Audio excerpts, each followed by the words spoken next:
Hi darlings, this is Christina, and today I have a few new Dior goodies. The new Dior Forever Soft Filter Blushes, which I've been waiting for literally feels like months, and the Forever Nude Soft Matte Filter Setting Powder. So if you're interested, just keep watching and let's get into it. Okay, darlings, I am trying to figure out my coloring because sometimes my coloring is so off with this camera, and so I have a new custom white filter, so please let me know if these colors are coming across as true. I really value your opinion. I am trying to figure it out. So this is not a first impression. I have been using these quite a bit over the past week that I've received the majority of the colors, and I've got a lot of thoughts on this particular blush. Now, the reason why I went a little ham, meaning I purchased so many colors, 3 or 4, was I felt like this was going to be like my kind of blush, my like to go liquid blush, and I'm not wrong about that. But there are some things that you do need to like realize when purchasing these blushes, so listen in, okay? Now, this blush is stated to have a luminous matte cloud skin effect. The texture is whipped, airy feel with a second skin sensation. It's buildable. It has skincare properties. You know how I feel about that. That's only so much it can really do, but that's fine. They've infused hyaluronic acid. It's supposed to have 24-hour hydration, and there are 10 buildable shades revealing the perfect nude color for a variety of skin tones. I just realized this wording says variety of perfect nude colors. And I think that is something to really note. As I've been playing and experimenting with these blushes, I find that the ones that are more in your color wheel, like closer to your nude color option, look better on you. And I'm going to show you that when I demo these colors. The blush applies like a cream and sets like a powder, blending seamlessly into the skin. A single swipe gives a soft, matte color with a smoothing, blurring effect that enhances the complexion. And so these things really spoke to me because recently I've been having to really tweak my makeup. I went from loving like shimmers and things to now really embracing luminous mattes. While I love my liquid to cream blushes, I right now in summer really am leaning toward matte. So this was speaking my language. I really love a lot of the Forever Dior products, so I just knew this was going to be for me. And I have worn this so much, and I have to say it probably is one of the most skin-like, easy to use blushes. I purchased '05 Lily, which is a newer edition. Of course, '07, I believe, yep, Orchid. I purchased '03 Bloom, and I purchased '01 Petal. I wanted a pink, I wanted a nude, I wanted a brighter pink. So I originally wanted fuchsia. I did not want this color, but this was on sale at Macy's, so I took the opportunity, and fuchsia wasn't available when I initially purchased these on the Dior website, and now they're at all the retailers, so I'm not gonna like get it right now. And there's another reason why I'm not keen on getting it just yet either, which I'm gonna explain. So let's start with the lightest shade, which is Lily. I'm gonna swatch it here for you. As you can see, it's a very cool toned pink on my skin tone, which I consider myself a medium skin tone. So I'm just going to use this on one of my cheeks, but as you can see, that already was like too much probably, but I can blend it out to almost a sheerness. Now, I find these blushes apply best with a flat, almost like a buffer brush. So I purchased this brush on Amazon because technically I don't have a brush like this that's kind of tapered, that is flat and pushes the product in. This is how this particular product works best. I have the Nikki LaRose brush for cream and powder blushes. I also have the Selena Gomez, And I have like a Sonia G, which I never use, but I find that in of all my brushes, I knew I needed something like this. Okay, so this is an e.l.f. brush. It's for liquid blushes, and it works so perfectly. You can either buff it in here if you want a lighter application and take it from your hand and put it on your cheek, or you can dab them directly on your cheek. And what I find I do most, because I do really like to mix these colors, especially the lightest and the darkest, so I'll start on my hand. So we're going to take this and now in my summer months I'm definitely more tan, so I think I will be able to use this color a little better in winter when I'm a little lighter. But right now I feel like this color is too light on its own for my particular skin tone. And you can build it up, but you're not going to build it up in a way where it's going to, you know, magically work better for your skin tone, because this is just a whole different color, you know what I mean? But as you can see, it blends in so beautifully. I won't say that it sets exactly like a powder, but it's very close. If I start to touch this, even hours later, I may find that I will remove some of the product. So for that reason, I will say it sets for the most part. And I trusted this so much that I wore this to my son's birthday party we had recently, and it worked beautifully through the day. I will show you pictures here. This was after like 8 or 9 hours of use, so I can stand behind that they really do work very well. So this is 05 Lily. I'm going to just wipe this brush off after every application, because like I said, this is the best. Now we're going to do the color Petal. That's 01 Petal, which is another really lovely pink color, but also, and I'm going to put this in a different place. I'm going to wipe this off too. It's kind of more a warm tone pink, almost brown, like it's almost like Orchid, which I'll show you, and I'll swatch them all next to each other at the end of this video. So that is Petal. So you can see this is definitely a better neutral pink for me. It's warmer, very pretty.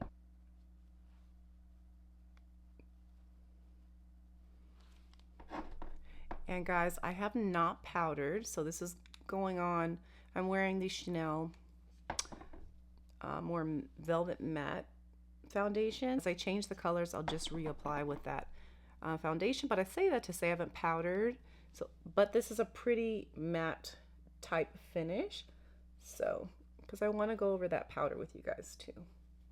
Let me do that one more dab, and I just really buff it into the skin and then buff it onto my cheek, and it gives a very cloud-like finish, and it looks like your skin, like it looks like it just melts into the skin, and it does.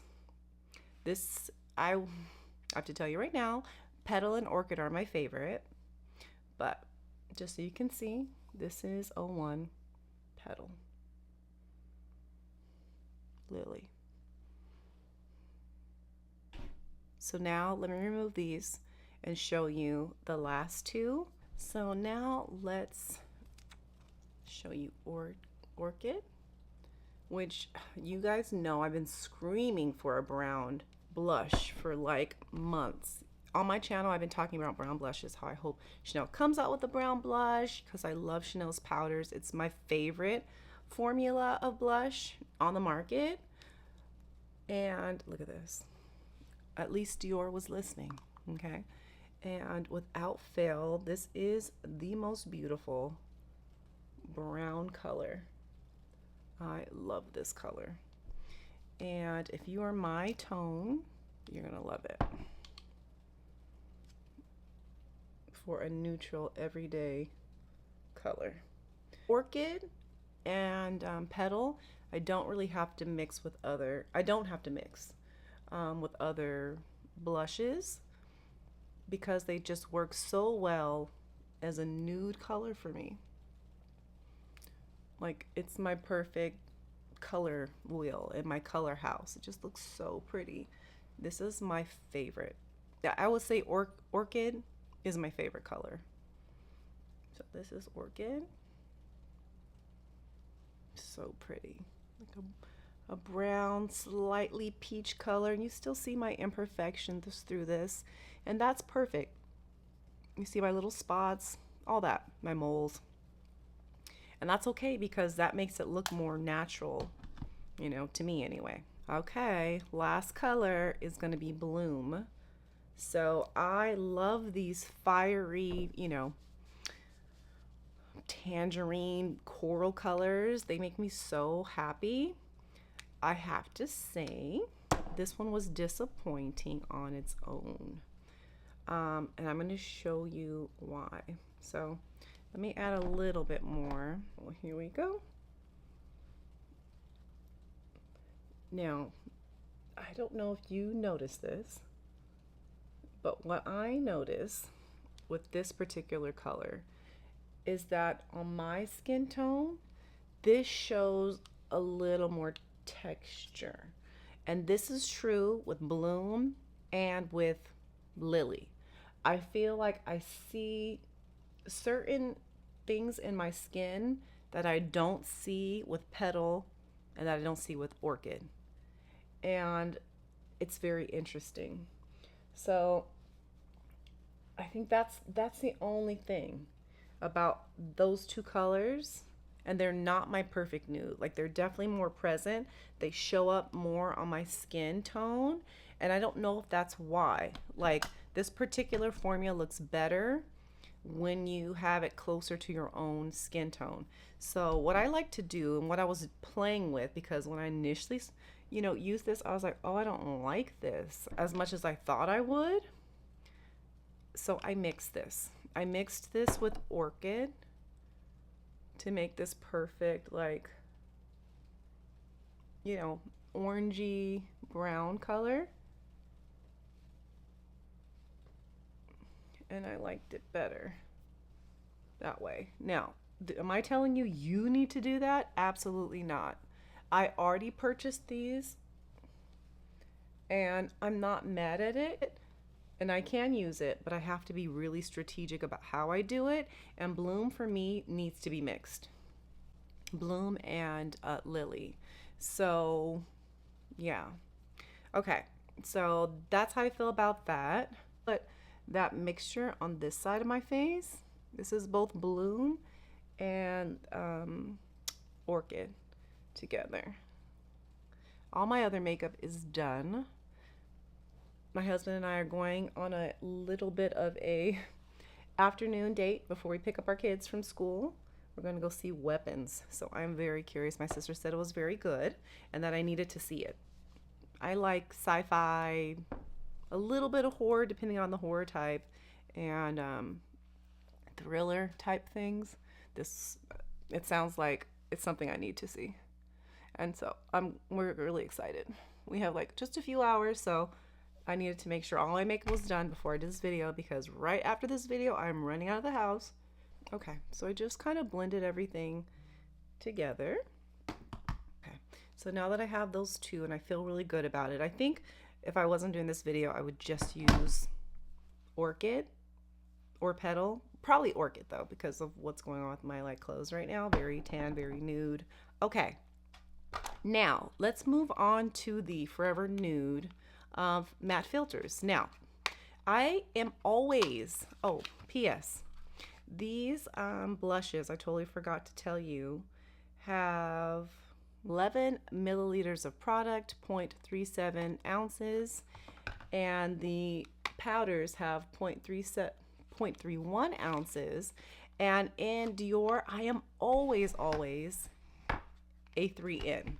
3 neutral is like my kind of perfect coloring. And so that's what I purchased, thinking we're good.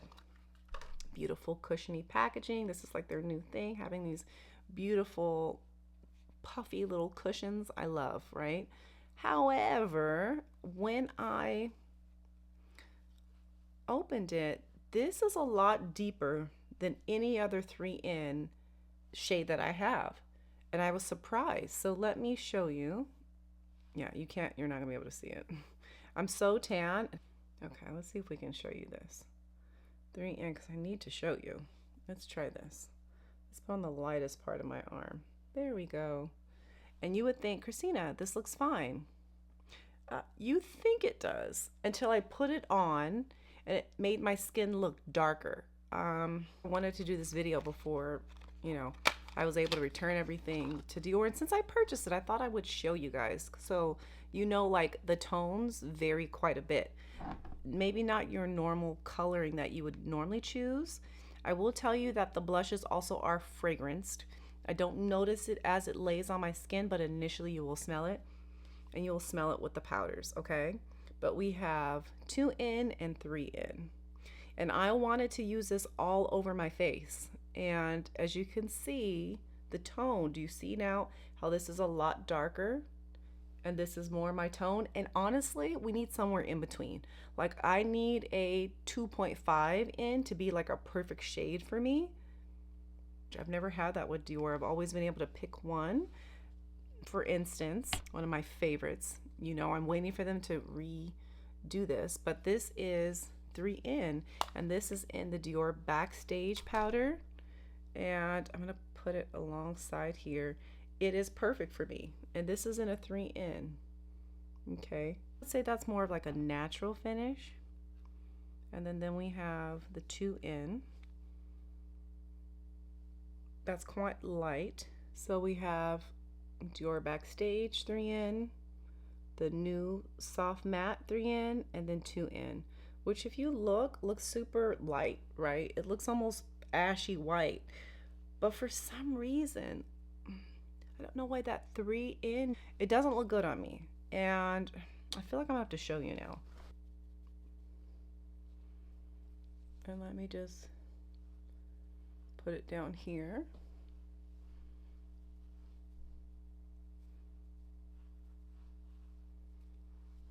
Okay, so you see from here to here, it's darker than like my skin. And so it turns up as pretty as it is, it makes my overall face darker, which I don't mind right now, but even my neck is a different color now. And that's the problem I was having. Like, I don't want my neck being a whole nother color than my foundation. That's too obvious. And then let me show you two, which yes, it looks super pale and pasty on my skin, but then I'll show you here. Let's do this side by side. So we have 2, 3. I have 2, 3. And like I said, neither one is perfectly matching me. Let's be clear. But if I have to pick one, because I do use a resetting SPF that I've been loving from Supergoop, that's like my perfect shade. If I add it on top of here, it's going to make everything overall darker. So I prefer to start off with something a little lighter, and this will also translate better in the winter months. Just now going to apply it. Now this is technically a blurring powder, but it's also like a setting powder. So normally I would use my Guerlain setting powder, but I've been trying to switch it up and use this one in places, right? Like I said, if they had a 2.5, Dior does increase shade ranges, so I'm hoping that this will be something that is very popular and they decide to change the ranges, give us a little more option. And I know setting powders don't always have so many options. It's kind of like 4 colors to fit all, because it's technically not like a foundation per se, but that's just my feelings. I wish it was closer to my Backstage Dior color, because I feel like they're close. They're very close in tone, but not quite. It's like the mix of 2 and 3 for me. I told you I was going to show you them swatched all by themselves. So let me do that first. So we have 01 Petal, 03 Bloom, 07 Orchid, and 05 Lily. Okay, so those are the colors. And of these colors, for my tone, my medium skin tone, would prefer just to have these two. That would have been actually really perfect. This is better for deeper skin tones, which is 03 Bloom, and 05 is definitely better for fair skin tones. I think, like I stated before, the closer you get to your natural skin tone, the better these will look on you. It just gives a more natural appearance with this cloudy-like formula. It gives you exactly what you're asking for. I just feel like the other colors, if they're too light or too dark, do enhance certain things that I'm not super excited about when I played with these for the past week. But let me also show you a few other formulas from other brands. So this is the Armani Luminous Silk cheek tint, and this is in the color, what is this, 62S. It's like that pretty fuchsia color, which I really love. And so as you can see, this is a very, first of all, it's shimmery, okay? So it's definitely got some sheen in here, and it's deeper in tone. So it's definitely got that purple-esque pretty color that I love. It's a liquid. It does set down to a degree. And then we have the Rhode Beauty blushes, which you know I have fallen in love with this year. This is definitely a creamier blush. And this is in the color Freckle, which is more like a nude color. So let me put it next to the nudist color I have here, which is Orchid. You can see it leans warmer, so it's definitely similar though, but warmer in tone. And the formula is different. This is definitely more liquidy, and this does not set down. Okay, you definitely have to powder it down to set it down. And then we have the Chanel cream powders. This is in Rose Radiant, which is one of my favorites from this collection. Now, the funny thing about these, and I don't know why, guys, I don't know why, I should love this. I loved it when I first purchased it. I love this color, but the others I have kind of given away to loved ones, family members, because I don't like this formula on me as much as I thought I would. It does something that some Chanel blushes do to me, and it settles into my pores and highlights them. And that happens with almost all the colors, with the exception of the more nudie ones, which is Rose Radiant, and then I have another one that I kept, the other pink one. But as you can see, this one is a lot more matte. It dries down pretty much, and it's definitely different in tone. These are cloudy. This is more of like a true cream to powder. And so I want to show you guys those. Overall, love the blushes. Pick the best color for your skin tone. Love the powders, very matte. I like to use it over skin tints. But be cautious of the coloring because it's not quite what you think it is if you're trying to match your perfect shade, setting powder shade to your normal foundation. So you may want to scale down one color. That's my only thoughts. All right, darlings, tell me, did you pick any up? Are you liking this formula? Any of the things I picked up, do you currently own? I'd love to get your opinions, your thoughts. And darlings, I hope you have a great day, a wonderful week, and I'll catch you in the next one.